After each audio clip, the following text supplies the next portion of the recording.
Assalamualaikum warahmatullahi wabarakatuh. Kembali bersama Zulkarnain El-Maduri.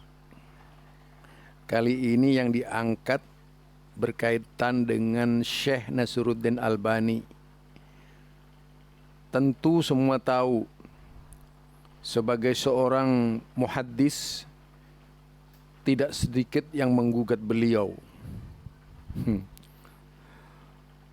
Terutama mereka yang tidak berilmu. Dan biasanya para buzzer yang rata-rata tidak memiliki ilmu sama sekali, dan hanya menjadi robot dari pemikiran orang lain. Biasanya selalu mengeluarkan kata-kata hujatan dengan menyebut Syekh Albani adalah ngalbani, tukang jam dan sebagainya. Seolah-olah sebagai reparasi jam beliau itu adalah aib, cacat celah. Kalau melihat perjalanan para nabi saja, sebagai nabi-nabi yang diutus itu berbagai macam profesi. Ada yang tukang kayu, Nabi Muhammad sebagai pedagang dan sebagainya. Didahului dengan kebiasaan-kebiasaan manusia. Nabi Musa sebagai penggembala kambing dan sebagainya. Mungkin di mata mereka ini hina, karena mereka memang tidak tahu sejarah. Sehingga ketika ada seseorang yang lahir dari kandungan pekerja berat, maka dianggap tidak layak dan tidak pantas menjadi ulama. Sementara kalau kita berbicara, saya ini orang Madura, para tokoh-tokoh Islam di Madura itu berbagai macam latar belakang. Ada yang petani gitu, ada yang koli bangunan dan sebagainya. Ada yang punya pesantren tapi kerjaannya berat juga. Ketika baru-baru membangun pesantren saja, ada yang pekerjanya di sawah dan sebagainya, tukang tanam tembakau. Itu kalau mau berbicara riwayat biografi para tokoh-tokoh umat di Madura. Tapi kemudian ketika Syekh Nasiruddin Albani ini menjadi seorang ulama besar dengan karya monumentalnya yang luar biasa, dari hadis-hadis Nabi yang terhimpun dalam silsilah hadis sahihah, silsilah hadis dhaifah, dan berbagai macam kitab seperti Irwa Ghalil dan sebagainya, membuat orang-orang yang tidak suka kepadanya bukan bersyukur, tetapi berusaha mencari cacat celahnya dari berbagai macam sudut kehidupan beliau. Itu yang terjadi. Mengkhawatirkan sekali. Nah, mari kita lihat dari judul yang ditampilkan oleh beliau itu, yaitu dari seorang ulama, Hasan Al-Halabi, Syekh Hasan Al-Halabi, sebagai murid yang menjadi pewaris pemikiran Syekh Nasiruddin Albani. Bagaimana menurut pendapat beliau berkaitan dengan Syekh Nasiruddin Albani ketika ada orang bertanya? في من يتهم الشيخ الألباني أنه لم يكن له شيوخ وأنه لم يخلف طلبة. هذا مقطوع من شجرة وإحنا ما ناش خبر.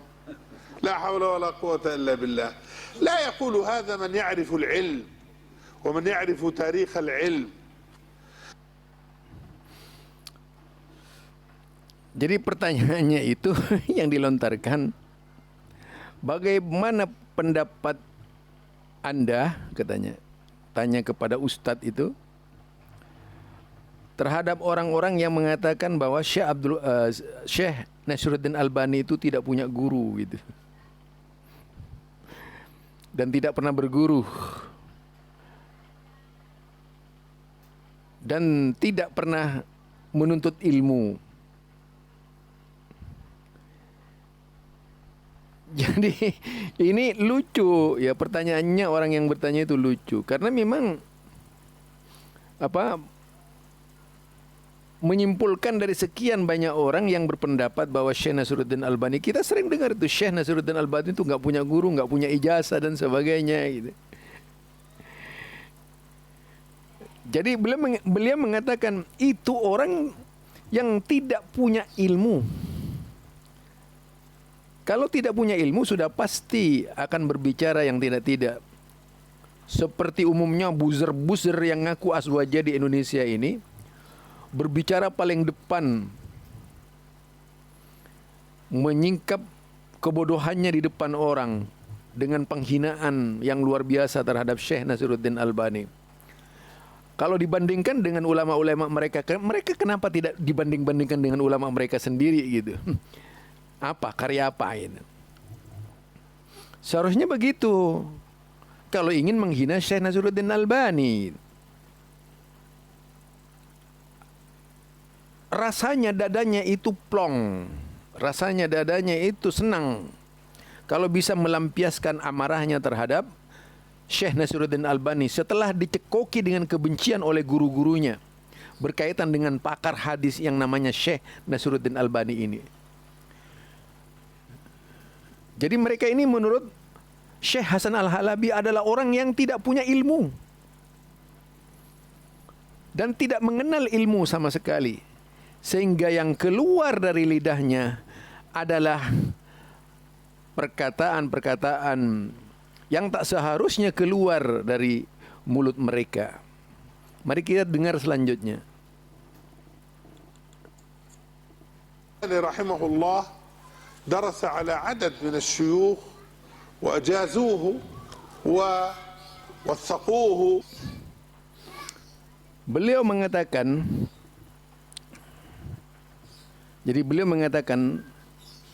Syekh Nasiruddin Albani itu memiliki beberapa guru dan mendapatkan ijazah dari ulama-ulama hadis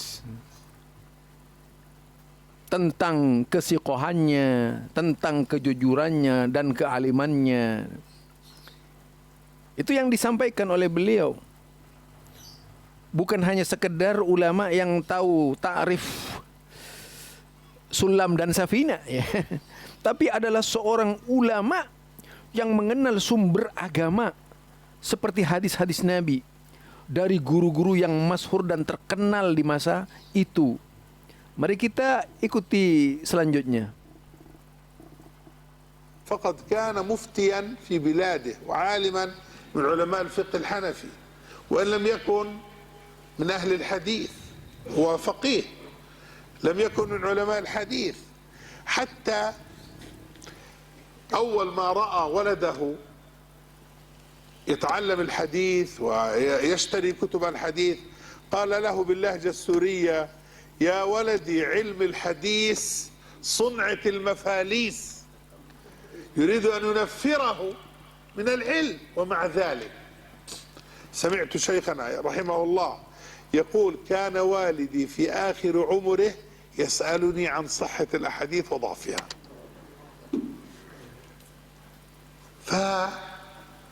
فكما قال ابن الوردي في لاميته المشهورة: لا تقل ذهبت أربابه، كل من سار على الدرب وصل.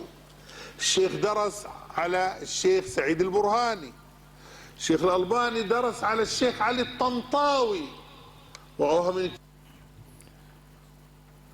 Menurut Syekh Hasan Al-Halabi, guru-guru Syekh Nasiruddin Albani itu adalah seorang qadi, seorang ulama dari kalangan ahli fiqih, dari kalangan mazhab Imam Abu Hanifah. Apa yang menjadi dasar-dasar pemikiran dalam takhrij hadis yang ditulis oleh Syekh Nasiruddin Albani tidak bisa dilepaskan dari beberapa guru yang terkenal, yang hebat-hebat seperti Syekh Tantawi dan beberapa ulama lainnya. Dan beliau juga mendapatkan ijazah dari sekian banyak guru yang menjadi teladan beliau di dalam mentakhrij hadis.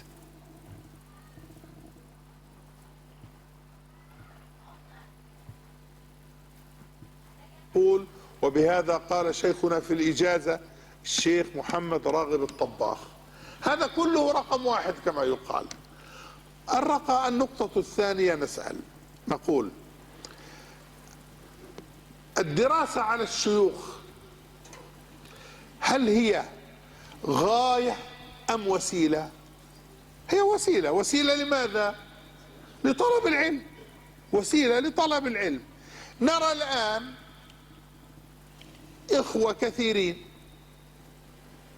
يحضرون درسا لأحد المشايخ أو دروسا المشايخ، واحد منهم يصبح متميزا في العلم وقويا وينفع الله به، والآخر أو الآخرون أو الأكثرون كما كان يقول شيخنا رحمه الله مكانك راوح، يعني لم يتقدم. إذا هذا الوسيلة هذه يعني يجب أن نعطيها حدها وقدرها. نحن لا نقلل منها لكن لا نجعلها هي الحكم وهي الحكم، بدليل أننا الآن نرى أناسا يأخذون شهادة الدكتوراه والبروفيسورية بالمراسلة، أليس كذلك؟ هل هنالك أحد يعيب عليهم؟ لا يعيب عليه، لأن هذه طرق التدريس في هذا العصر. فما بالك إذا كان أصل الدعوة باطلا وأساسها منقوضا، فحينئذ نقول أمثال هؤلاء الذين يتكلمون في أهل العلم لا يقال فيهم ولهم إلا ما قاله النبي عليه الصلاة والسلام فيما يرويه عن ربه في الحديث الذي أخرجه البخاري عن أبي هريرة رضي الله عنه أن النبي عليه الصلاة والسلام قال: قال الله تعالى: من عادى لي وليا فقد آذنته بالحرب. أسأل الله عز وجل لي ولكم التوفيق والسداد. Itulah keterangan Syekh Hasan Al-Alabi yang menjelaskan Syekh Nasruddin Albani itu banyak sekali guru-gurunya sampai beliau mendapatkan ijazah dari kibar-kibar ulama dalam bidang hadis. Tentu saja tidak hanya sekedar seorang guru. Demikian juga dari sisi penguasaan bahasa, beliau sangat menguasai bahasa Arab. Gurunya juga banyak dalam hal ini, sehingga apa yang disampaikan oleh Syekh Nasruddin Albani benar-benar adalah sebuah ilmu berdasarkan hasil penelitian telaah mendalam di bawah bimbingan dan mengambil dari kitab-kitab yang terkenal juga. Ada pijakan sebelumnya, terutama dari pengikut, yaitu dari murid-murid Hanafiyah. Artinya di dalam hal ini Syekh Nasruddin Albani bukan seorang diri di dalam mempelajari ilmu, tetapi sudah mendapatkan ijazah dan petunjuk-petunjuk dari kalangan ulama-ulama hadis yang turut serta di dalam penulisan kitab-kitab beliau itu. Sayangnya kemudian dari kalangan musuh-musuhnya sengaja membuat viral statement pernyataan yang sumbang dengan tujuan memprovokasi umat Islam di mana-mana agar Syekh Nasruddin Albani menjadi seorang ulama yang tidak laku. Sampai beliau mengutip sebuah hadis Rasulullah sallallahu alaihi wasallam yang diriwayatkan oleh Imam Bukhari, siapa yang memusuhi waliku, aku akan menyatakan perang kepadanya. Jadi tingkat kualitas Syekh Nasruddin Albani jelas bukan sekedar wali yang diciptakan lewat amalan-amalan bid'ah, tapi adalah benar-benar wali karena keilmuannya yang sangat luar biasa dan belum tertandingi, melainkan mereka yang hanya asal bicara, terutama yaitu para buzzer yang anti Syekh Nasruddin Albani, sengaja menciptakan permasalahan di tengah-tengah umat untuk menimbulkan kebencian dengan menyebut Syekh Albani ngalbani dan sebagainya. Mudah-mudahan kita sebagai seorang muslim bijak cara berfikirnya, menggunakan disiplin hadis, tidak hanya sekedar berbicara, tetapi benar-benar diasaskan kepada keilmuan dan disiplin ilmu, sehingga kita menjadi orang yang berguna di sisi Allah Subhanahu wa taala. Jadi seperti yang dikatakan tadi dari hadis Bukhari, hadis sahih, siapa yang memusuhi waliku, aku akan menyatakan perang kepadanya. Ingat kata-kata wali.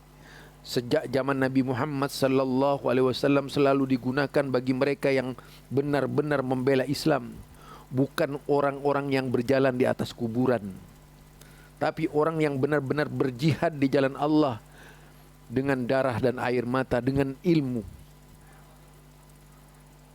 Jadi kita lebih layak, lebih pantas menyebut Imam Abu Hanifah sebagai wali, Imam Malik wali, Imam Syafi'i adalah wali Allah, Imam Ahmad bin Hanbal juga adalah wali Allah, para sahabat Nabi semuanya wali Allah, dibandingkan dengan mereka yang hanya banyak berbicara kebohongan-kebohongan lalu disebut wali Allah. Na'udzubillah. Subhanakallahumma wa bihamdika asyhadu an la ilaha illa anta astaghfiruka wa atubu ilaik. Assalamualaikum warahmatullahi wabarakatuh.